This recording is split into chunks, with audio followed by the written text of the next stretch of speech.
Welcome to the Gentleman Ultras paper review. I'm Richard Hall, and we're just going to have a look through the papers on a Saturday morning before the weekend's action. Now, first of all, Gazzetta dello Sport.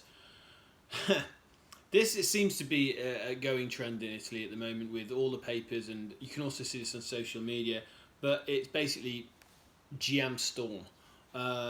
It's talking about Gianpaolo, of course, of Milan. It says here that after 3 defeats in 5 rounds, playing Fiorentina and then Genoa, those games are going to be decisive on his future. Now, that sounds crazy after this short amount of time. Even Gazidis, let's not forget, said at the start of the season to all the Milan fans, temper your expectations. Just wait and see what's going to happen. You're not going to win the Scudetto. You're not going to be able to compete for Champions League, in the Champions League, should we say. Those days are gone at the moment. That doesn't mean to say there's not a lot of promising things going on. They need to restructure. They're buying young talent in to progress, and they're not buying young talent in to then sell on elsewhere. This is a club that now wants to buy young talent and to get them to their potential. So with that, Gianpaolo is potentially the coach to do so. But yet, still after these earlier rounds, the Gazzetta in particular, they're saying that he may have to go. It's saying that criticism rains down on Gianpaolo, but Milan confirmed their faith. Now that's pretty key, because against Torino, the arguable thing is going forward, they were probably the best they've been so far. On the Gentleman Ultra podcast, which will be out soon, me and Luca Hodges Ramon talk about this and Milan's possibilities. It seems to act. So, what else do we have in the headlines then? Well, again, unfortunately, the race is a mass chance. The situation with Pjanic against Brescia, how the fact that Brescia will now have part of their stands closed.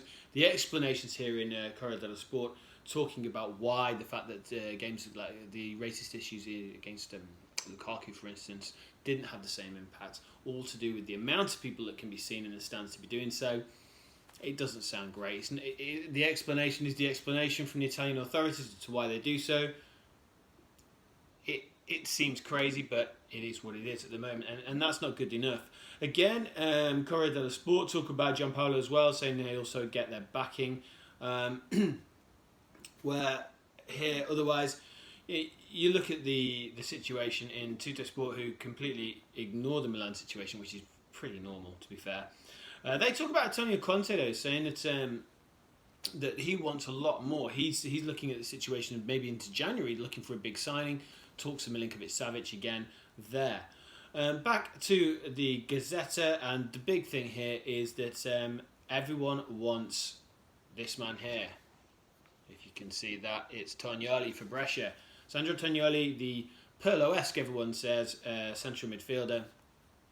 Really impressing against Juventus the other night, and it says that it looks as though Juventus have got their eyes on him. Talks around a €50 million move. First contact, it's Juve. They've gone to Brescia, but there's also Inter. There's also talks of Roma.